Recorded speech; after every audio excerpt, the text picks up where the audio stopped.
Kita akan masuk di dalam doa. Kitab Kolose berkata, biarkan kami hanya memikirkan perkara-perkara yang di atas, bukan perkara-perkara yang di bumi. Karena perkara-perkara yang di bawah bersifat sementara. Tapi ketika pikiran kami hanya tertuju kepada perkara-perkara yang di atas, sifatnya mulia, sifatnya kudus, dan sifatnya benar. Roh Kudus mengurapi kami semua. Dan pada siang hari ini kami rindu mendengarkan sabda firman Tuhan yang dahsyat, yang hebat, yang berkuasa. Dan akan membangun iman rohani kami. Kami sambut berkat Tuhan dalam nama Yesus. Haleluya. Amin. Baik Bapak dan Ibu, saudara dikasih oleh Tuhan, Shalom. Dan saya bersyukur dan berterima kasih kalau saya boleh berada di tempat ini. Walaupun kita tidak bertemu secara fisik, tapi inilah kecanggihan dari teknologi. Sekarang ini gereja tanpa tembok, saudara dikasih oleh Tuhan. Saya tetap merasakan hadirat Tuhan ada di sini, dan Bapak dan Ibu juga merasakan hadirat Tuhan di rumah Bapak dan Ibu. Baik Bapak dan Ibu, hari ini saya memberikan tema khotbah saya adalah 3 rahasia meraih mujizat Tuhan. Saya percaya ketika ada 3 rahasia itu ada dalam kehidupan Bapak dan Ibu, kita akan meraih pertolongan Tuhan, kita akan meraih mujizat Tuhan. Haleluya. Buka firman Tuhan di Matius 8 ayat 5 sampai yang ke-13. Matius 8 ayat 5 sampai 13. Saya akan membacakan untuk Bapak dan Ibu. Judul perikopnya adalah Yesus menyembuhkan hamba seorang perwira di Kapernaum. Ketika Yesus masuk ke Kapernaum, datanglah seorang perwira mendapatkan dia dan memohon kepadanya, "Tuan, hambaku terbaring di rumah karena sakit lumpuh dan ia sangat menderita." Yesus berkata kepadanya, "Aku akan datang menyembuhkannya." Tetapi jawab perwira itu kepadanya, "Tuhan, aku tidak layak menerima Tuhan di dalam rumahku. Katakan saja semata kata, maka hambaku itu akan sembuh. Sebab aku sendiri seorang bawahan, dan di bawahku ada pula prajurit. Jika aku berkata kepada salah seorang prajurit itu pergi, maka ia pergi. Dan kepada seorang lagi datang, maka ia datang. Ataupun kepada hambaku kerjakanlah ini, maka ia mengerjakannya." Setelah Yesus mendengar hal itu, heranlah ia dan berkata kepada mereka dan yang mengikutinya, "Aku berkata kepadamu, sesungguhnya iman sebesar ini tidak pernah aku jumpai pada seorang pun di antara orang Israel. Aku berkata kepadamu, banyak orang akan datang dari timur dan barat dan duduk makan bersama-sama dengan Abraham, Ishak dan Yakub di dalam kerajaan surga. Sedangkan anak-anak kerajaan itu akan dicampakkan ke dalam kegelapan yang paling gelap. Di sana akan terdapat ratap dan kertak gigi." Di ayat 13, ini yang saya suka, saudaraku. Lalu Yesus berkata kepada perwira itu, "Pulanglah dan jadilah kepadamu seperti yang engkau percaya." Maka pada saat itu juga sembuhlah hambanya. Bapak dan Ibu, tidak ada seorang pun di dalam dunia ini yang terbebas dari permasalahan hidup. Percayakah saudara, dampak dari virus corona ini, saudara, ya, yang ngetrennya disebut dengan COVID-19, ini merubah cara kita, saudara, melakukan hal-hal aktivitas kita. Bukan saja terjadi di Jakarta, bukan saja di Indonesia, tetapi seluruh dunia mengalaminya. Dunia ini sedang mengalami goncangan, saudara. Dunia ini sedang digoncangkan, saudara. Oleh sebab itu saya ingin katakan kepada Bapak dan Ibu, tidak ada seorang pun yang luput dari masalah. Baik itu orang tua, baik itu orang muda, baik orang miskin, orang kaya, semuanya pasti punya masalah. Jangan saudara berpikir orang yang kaya tidak punya masalah. Ternyata hari-hari ini saudara, Banyak orang-orang kaya yang ketar-ketir juga, saudaraku. Apalagi dia seorang pengusaha, orang yang punya bisnismen, yang punya pabrik, saudaraku. Hari ini pabriknya tidak bisa beroperasi, saudara. Dan dia harus mem-PHK begitu banyak karyawan, bahkan ribuan karyawan, saudaraku. Nah, oleh sebab itu manusia berusaha, saudara, untuk mengatasi masalah tersebut. Dan manusia membutuhkan yang namanya pertolongan. Dan pertolongan yang tuntas hanya di dalam Yesus Tuhan. Saudara yang dikasihi oleh Tuhan, kalau firman Tuhan yang kita tadi dengar bersama-sama, yang telah kita simak bersama-sama di Matius 8 ini, saudara, ini merupakan kisah yang sangat menarik. Ini kisahnya kejadian yang sangat luar biasa. Ada seorang perwira bangsa Romawi, saudara, memang Alkitab tidak menyebutkan namanya. Dia minta tolong kepada Yesus agar Yesus menyembuhkan hambanya yang sedang sakit lumpuh. Perwira ini bukan bangsa Yahudi. Perwira ini bangsa Romawi. Dan pada saat itu bangsa Romawi sedang menindas bangsa Yahudi. Perwira ini, saudaraku, bangsa kafir yang tidak mengenal Tuhan. Dia bukan umat pilihan Tuhan, saudaraku. Dan perwira ini tidak punya hubungan yang khusus dengan Yesus. Dia bukan temannya Yesus, apalagi saudaranya, saudaraku. Bahkan dia baru pertama kali ketemu dengan Yesus. Saudara dikasih oleh Tuhan, kalau kita lihat, saudaraku, di Lukas pasal yang ke-7 ayat yang ke-5, judul perikopnya sama, saudaraku. Yesus menyembuhkan hamba seorang perwira di Kapernaum, saudara. Di ayat yang ke-5 dikatakan, sebab ia mengasihi bangsa kita dan dialah yang menanggung pembangunan rumah ibadat kami. Saudara dikasih oleh Tuhan, ternyata perwira ini memiliki sifat yang baik. Alkitab mengatakan dia begitu tulus menolong, membantu biaya rumah ibadat bangsa Yahudi.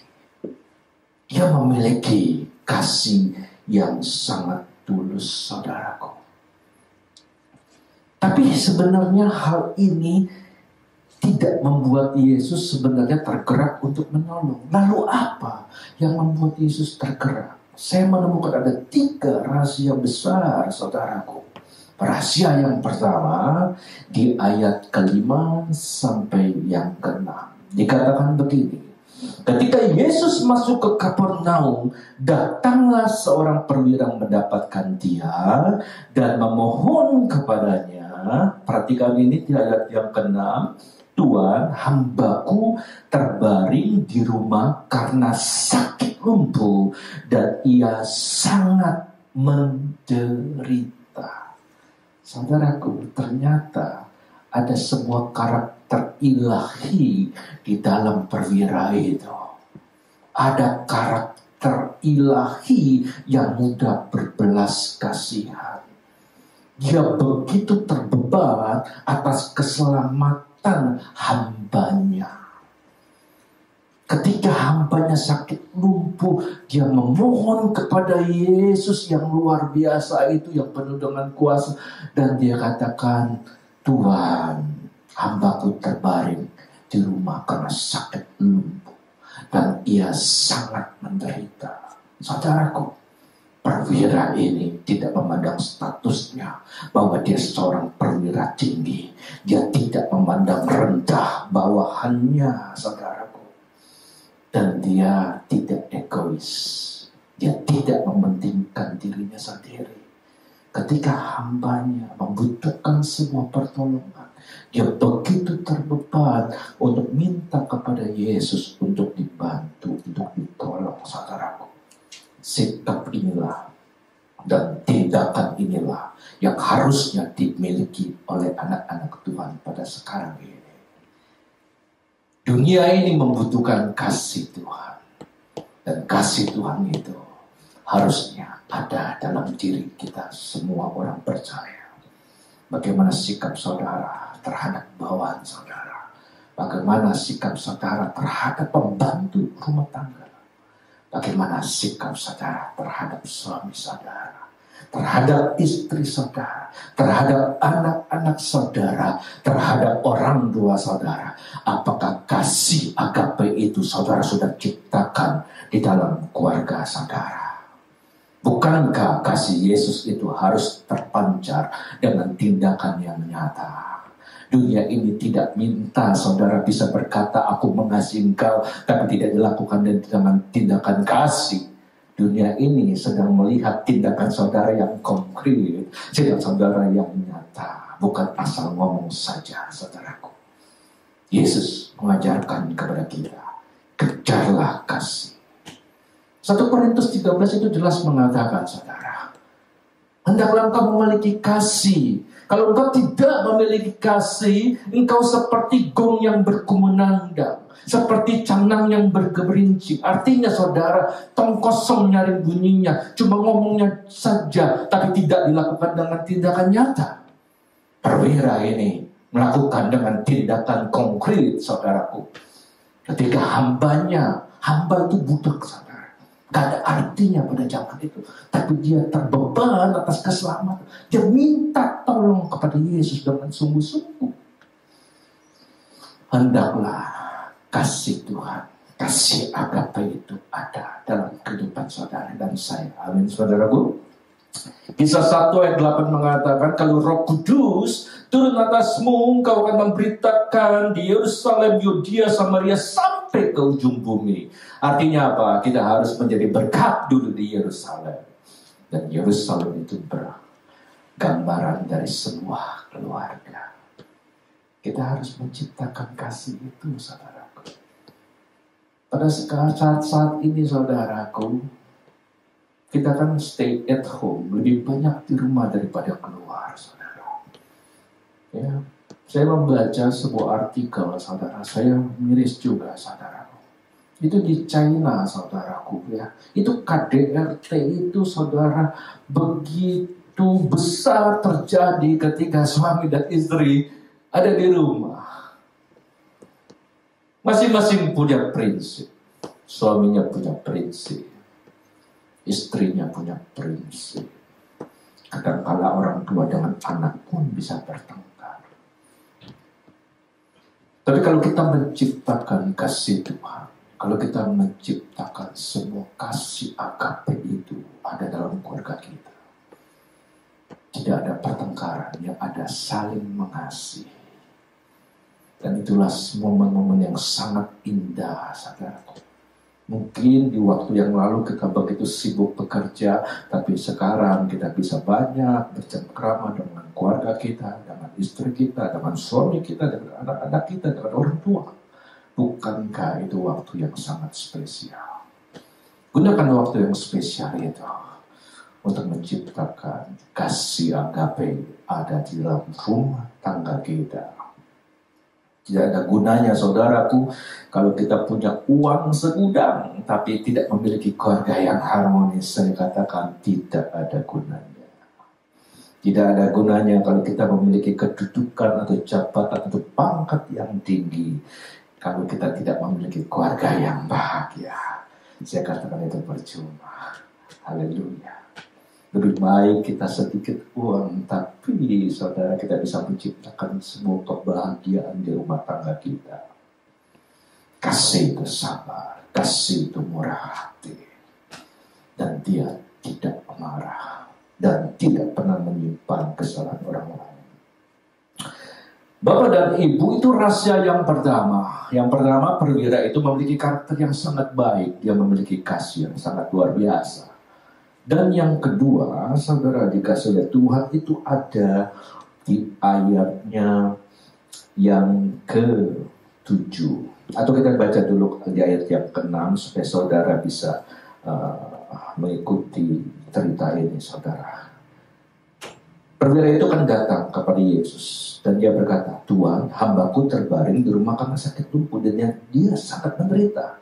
Lalu perhatikan, Yesus berkata kepadanya, aku akan datang menyembuhkannya. Tapi apa yang dikatakan perwira itu, saudaraku, Tuhan, aku tidak layak menerima Tuhan di dalam rumahku. Tapi katakan saja seperti kata, maka hambaku itu, saudaraku, akan sembuh. Dia mengatakan, Tuhan Yesus, aku tidak layak menerima Engkau di dalam rumahku. Ini tandanya, saudaraku, perwira ini memiliki kerendahan hati. Saya yakin, saudara, seorang perwira, dikatakan perwira, saudara, perwira tinggi, saudara, pasti dia punya rumah yang besar. Kenapa saya bisa katakan begitu? Di Lukas 7 ayat 5 mengatakan bahwa dia itu sebagai donatur pembangunan rumah ibadat bangsa Yahudi. Dia selalu memberikan uangnya. Saya yakin dia uangnya banyak. Saya yakin rumahnya besar. Kenapa saya bisa berkata begitu? Saya masih ingat beberapa lampau yang lalu, ketika saya diundang khotbah, saudara, ya, ini Jenderal Bintang 2, saudara, aktif, saudara, rumahnya di Pondok Indah. Jadi dia ada persekutuan doa, saudara, dan saya diundang, dan saya datang. Pas saya lihat rumahnya, wow, besar sekali. Rumah di Pondok Indah nggak ada yang kecil, saudara, aku besar. Saya paling melihat rumah begitu besar.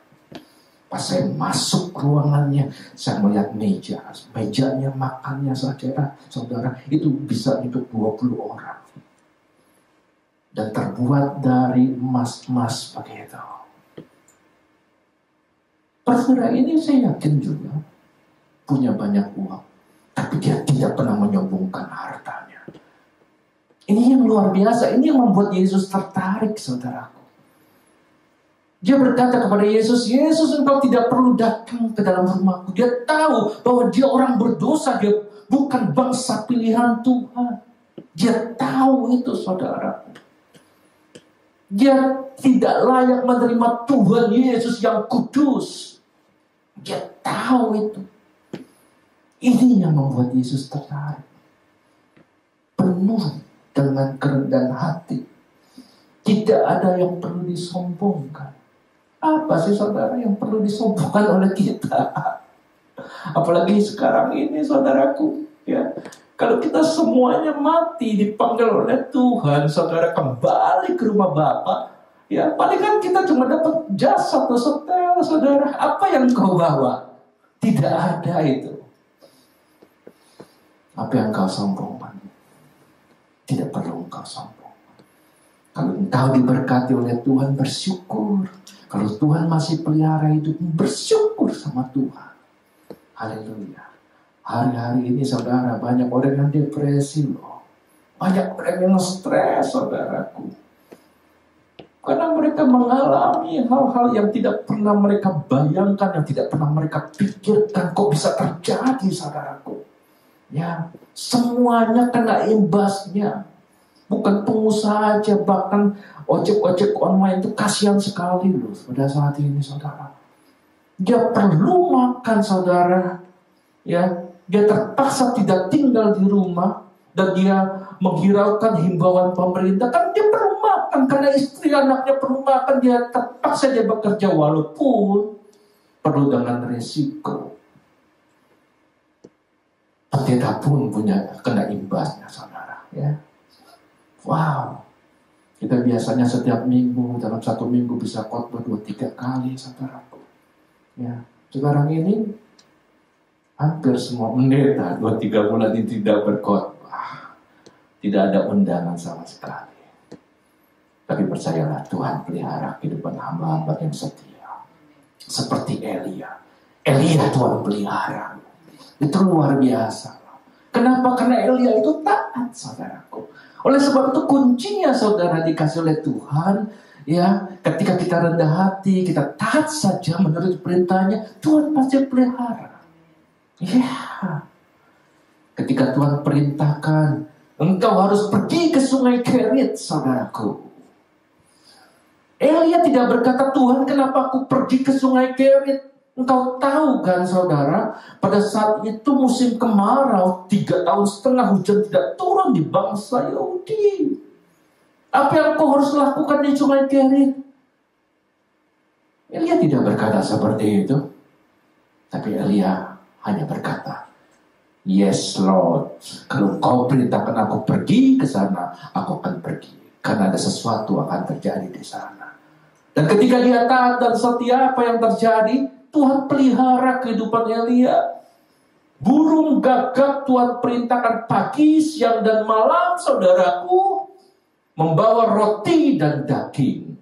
Dan Elia bisa makan dari itu semua. Bukankah itu pemeliharaan Tuhan yang sangat dahsyat? Kita harus taat dan setia. Amin, saudaraku. Ayolah, sekarang ini saudaraku, ya, kita banyak di rumah, kita banyak berdoa, kita banyak bersekutu sama Tuhan, masuk dalam hadirat-Nya. Kita puji Dia, kita nyembah Dia, kita senangkan hatinya. Bukankah kita sekarang banyak waktu? Ayo, yang kurang berdoa sekarang berdoa. Karena doa memiliki kekuatan yang sangat luar biasa. Doa itu merupakan akar fondasi orang Kristen. Orang-orang yang mudah depresi, orang-orang yang stres itu orang yang jarang berdoa. Tapi ketika dia suka berdoa, itu fondasinya kuat. Jadi waktu badai datang, saudara, dia imannya tidak goyah. Dia imannya tidak terguncang. Karena kenapa? Karena dia connect dengan Bapa di surga, dengan hadirat, dengan kuasa Roh Kudus. Kekuatan kita doa. Oleh sebab itu banyak berdoa, banyak merenungkan firman Tuhan. Karena renungan firman Tuhan itu yang kita baca, saudaraku, ini akan memberikan kita kekuatan-kekuatan iman yang baru. Ketika iman kita lemah, ternyata kita bisa membaca, "Jangan takut anakku, aku akan pelihara engkau. Aku akan menolong engkau." Bukankah itu luar biasa? Jadi rahasia yang kedua, perwira itu memiliki kerendahan hati. Dan rahasia yang ketiga, saudaraku, ini ada di ayat yang ke-8. Ini luar biasa.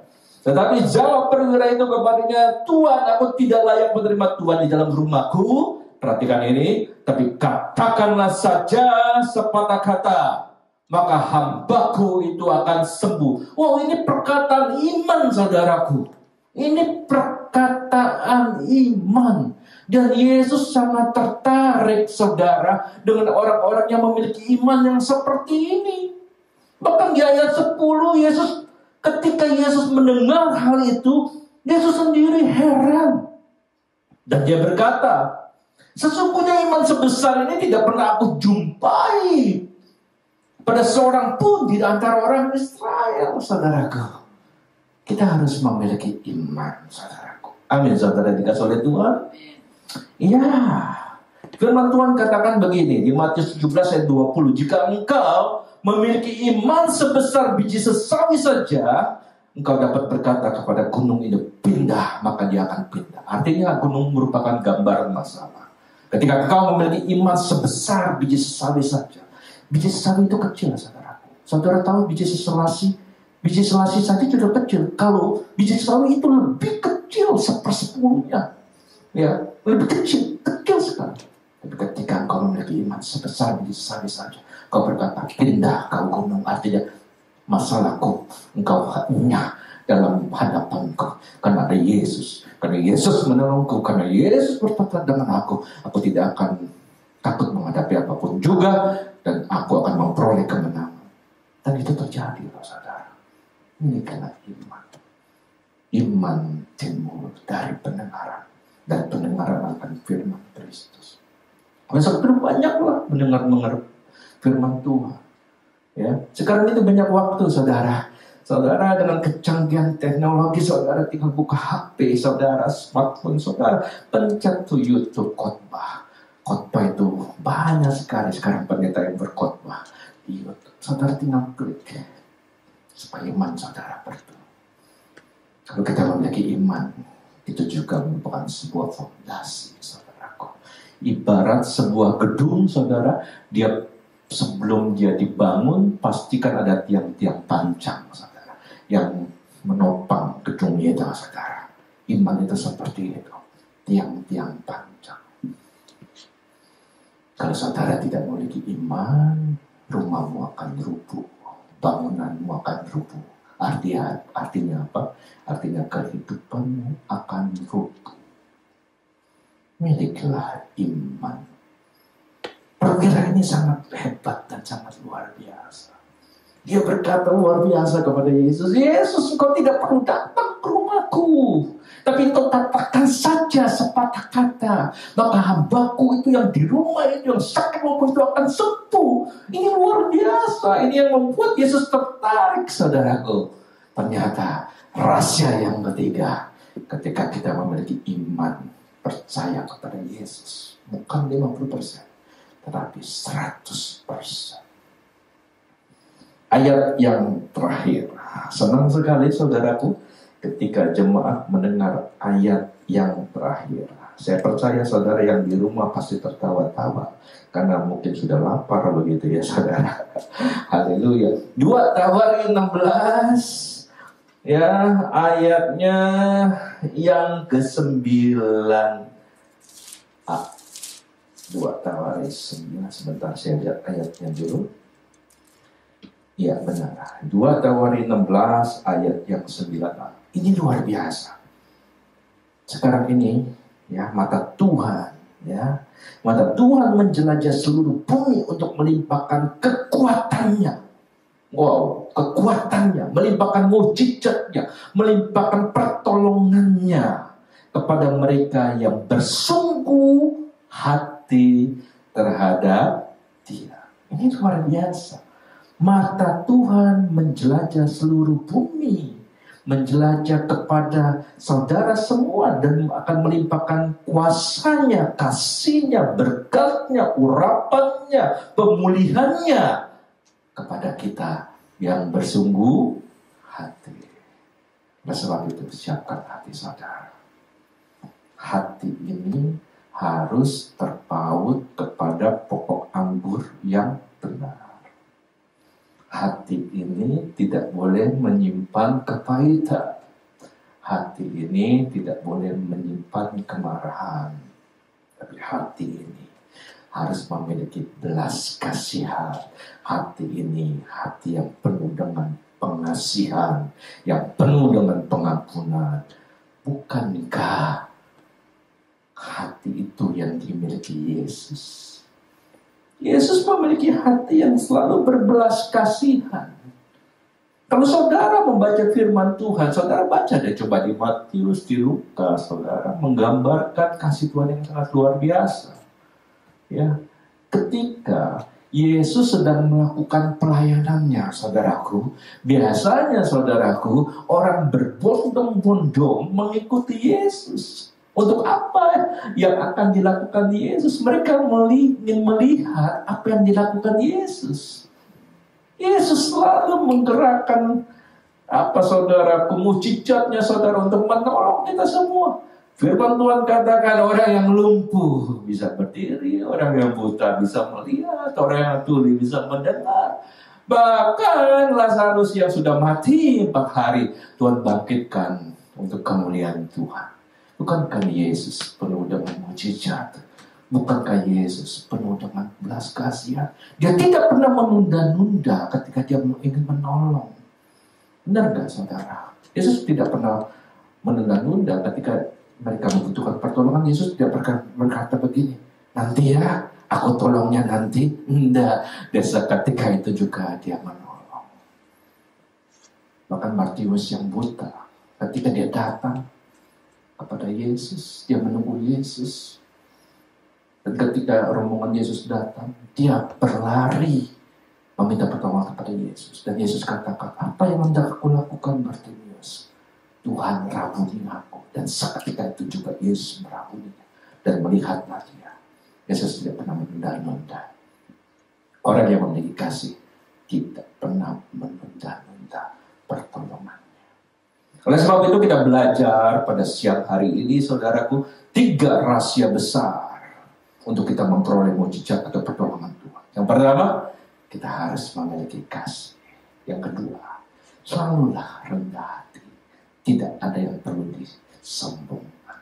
Yang ketiga, milikilah iman. Ternyata 3 rahasia besar ini membuat Yesus tertarik untuk menolong hamba perwira itu. Maka itu yang di ayat yang ke-13 dikatakan ini yang terakhir. Ini benar-benar yang terakhir, saudaraku. Ya. Di ayat yang ke-13. Lalu Yesus berkata kepada perwira itu, pulanglah dan jadilah kepadamu seperti yang engkau percaya. Maka pada saat itu juga sembuhlah hambanya. Artinya mujizat Tuhan ada. Haleluya. Mari kita berdoa. Bapa dalam surga, kami bersyukur dan berterima kasih atas firman Tuhan yang dahsyat, yang telah mengingatkan kembali kepada kami. Ketika kami ingin memperoleh mujizat Tuhan, ketika kami ingin memperoleh kemenangan, ketika kami ingin mendapatkan pertolongan daripada Tuhan, biarkan kami memiliki 3 rahasia besar ini. Jadikan kami sebagai anak-anak Tuhan hidup penuh dengan kasih agape, hidup dalam kerendahan hati, dan memiliki iman yang selalu berpaut kepada Tuhan, yang selalu tertuju kepada Tuhan. Roh Kudus yang manis, Engkau menjabarkan lebih luas dan lebih dalam lagi. Dan kami percaya semua uraian dari firman Tuhan yang sudah disampaikan menjadi berkat untuk rohani kami. Terima kasih Bapa, di dalam nama Yesus Tuhan kami berdoa dan mengucap syukur. Yang percaya katakan amin.